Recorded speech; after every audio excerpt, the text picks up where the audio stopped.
Praise the lord. యేసునామ స్మరణ అనే ఉదయకాల కార్యక్రమానికి మీ అందరికీ ఆహ్వానం. ఈ ఉదయకాలం ఎలా ఉన్నారు? మనము దేవుని చేతిలో ఉంటే ఎంత బాగుపడతామో ఈరోజు వాగ్దానం మనతో మాట్లాడుతుంది. ఇర్మియా గ్రంథము 18వ అధ్యాయము 6వ వచనము. జిగట మన్ను కుమ్మరి చేతిలో ఉన్నట్టుగా ఇజ్రాయేల్ వారలారా మీరు నా చేతిలో ఉన్నారు. అలాగే 4వ వచనము. కుమ్మరి జిగట మంటితో చేయుచున్న కుండ వాని చేతిలో విడిపోగా ఆ జిగట మన్ను మరలా తీసుకొని కుమ్మరి తనకు యుక్తమైనట్టుగా దానితో మరి ఒక కుండను చేశాను. ఈరోజు చాలామంది డౌట్ రావచ్చు, ప్రభు నా జీవితంలో నాకు ఏ కార్యం చేస్తాడు, నేను ప్రతిసారి ఓడిపోతున్నాను, లేక ఆయన చేతుల్లో నుండి నేను పడిపోతున్నాను, దేవుడు నన్ను క్షమిస్తాడా, మరొకసారి నన్ను వాడుకుంటాడా, మరొక మంచి పాత్రగా నన్ను చేస్తాడా, ఒక న్యూ చాప్టర్ నాకు ఉంటుందా, నా జీవితంలో ఒక నూతన ఆరంభం నాకు ఉంటుందా, మరి నేను చేసిన గతకాలపు పాపాలు నా వెంట వస్తాయా, ఇంకా నేను చనిపోతేనే బెస్ట్ కదా అని చాలామంది అనుకుంటుండగా దేవుడు వారిని చూసి అంటున్నాడు, నేను కుమ్మరి.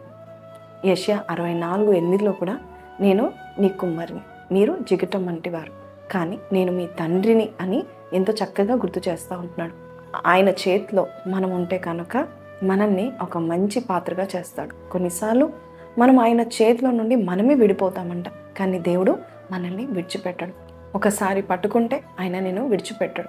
నేను బాగు చేసేంత వరకు ఆయన నీ పట్ల ఒక ప్రణాళిక కలిగి ఉంటాడు.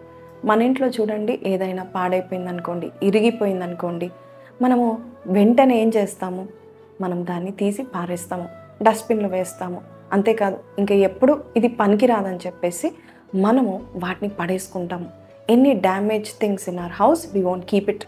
మనం ఏం చేస్తాం, దాన్ని పడేస్తాం. కానీ మన దేవుడు ఏదైతే డ్యామేజ్ ఉందో అది చాలా చక్కగా ఆయన చేతులతో, ఆయన హస్తంలో నేర్పరి చేతులు అండి. అటువంటి చేతుల్లో నీ జీవితం నువ్వు ఒక్కసారి పెట్టినట్లయితే ఇరిగిపోయిన నీ జీవితాన్ని, డ్యామేజ్ అయిపోయిన నీ జీవితాన్ని దేవుడు మరొక కుండని చేసి, మరొక చక్కని పాత్రను చేసి ఈ లోకానికి వెలుగుగా, ఈ లోకానికి ఒక గొప్ప యోధుడుగా, లేక ఈ లోకానికి ఒక యుక్తమైన పాత్రగా దేవాది దేవుడు నిన్ను చేయడానికి ఇష్టపడుతున్నాడు. గతంలో నువ్వు ఏం చేశావో, నిన్నటి వరకు నువ్వేం చేశావో, ఈ రోజు ఏం చేశావో ఏమో తెలియదు, కానీ ఈ రోజు మాత్రం దేవుడు నీతో మాట్లాడుతున్నాడు. నిన్ను విడిచిపెట్టడానికి ఆయన ఇష్టపడట్లేదు. నీ పాత్రని నిన్ను పడేయడానికి ఆయన ఇష్టపడట్లేదు. ఆయన నీ మీద పనిచేయబోతున్నాడు.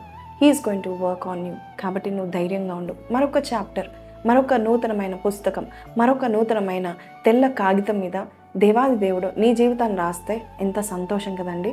మరి అందరు వదిలిపెట్టిన, అందరు విడిచిపెట్టిన, అందరూ వీరి వల్ల ఎటువంటి లాభం లేదని మనల్ని తృణీకరించవచ్చు, కానీ మన దేవుడు ఎంత గొప్పవాడంటే పడేవేయాల్సిన మనల్ని దేవుడు మరొక్కసారి తీసుకొని మరొక్క పాత్రగా చేసి నేను వాడుకోబోచున్నాడు. కాబట్టి ధైర్యంగా ఉండండి. ఎటువంటి స్థితిలో కూడా మీ యొక్క గతాన్ని కానీ, మీ పాపాన్ని కానీ సాతానుడు గుర్తు చేసిన తండ్రి వైపు చూడండి, కుమ్మరి వైపు చూడండి. ఆ మట్టిని, విడిపోయిన మట్టిని మరొక్కసారి తీసుకుంటాడంట. ఈరోజు నేను అలాగా తీసుకొని నేను గొప్ప వ్యక్తిగా చేయడానికి ఇష్టపడుతున్నాను. నమ్ముతున్నారా? నమ్ముతున్నట్లయితే నాతో కలిసి ఈ ప్రార్థనలో ఏకీభవించండి. ప్రార్థన.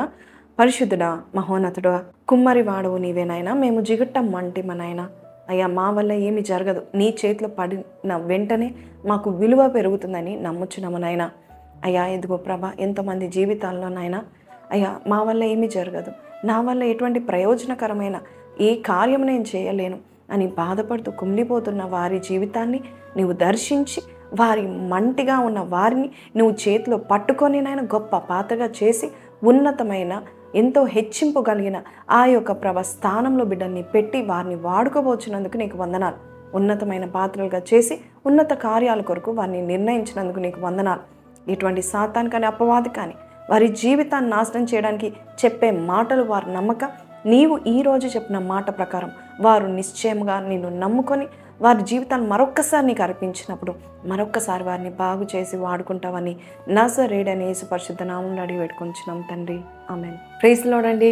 మన దేవుడు ఎంత గొప్ప దేవుడు, ఎంత మంచివాడంటే the last thing he does is to throw away. ఆయన త్వరగా పడివేయడు, ఆయన త్వరగా పారేసుకోడు. ఆయన ఖచ్చితంగా ఆయన ఓపికతో నీ జీవితాన్ని కట్టుతూ నీవు ఘనుడుగా ఉండేంత వరకు, నీవు ఘనమైన పాత్రగా ఉండేంత వరకు దేవుడు నిన్ను వదలడు. కాబట్టి అంత గొప్ప దేవుడు మనకున్నాడు. కాబట్టి ఆయన స్తుతిద్దామా? కింద కమెంట్ బాక్స్లో ఐ థ్యాంక్ యూ జీసస్ అని పెడదాం, ఆమెన్ అని పెడదాం. దేవుని స్తుతించండి. దేవుడు మీ జీవితాన్ని గొప్పగా మార్చబోతున్నాడు. ఈ యొక్క వాగ్దానం మీతో మాట్లాడినట్లయితే why don't you share it? Subscribe చేసుకోకపోతే సబ్స్క్రైబ్ చేయండి, లైక్ మాత్రం మర్చిపోకండి. అలాగే సాయంకాలం బైబిల్ స్టడీలో మరొకసారి కలుద్దాము. అంతవరకు సెలవు. Praise the lord.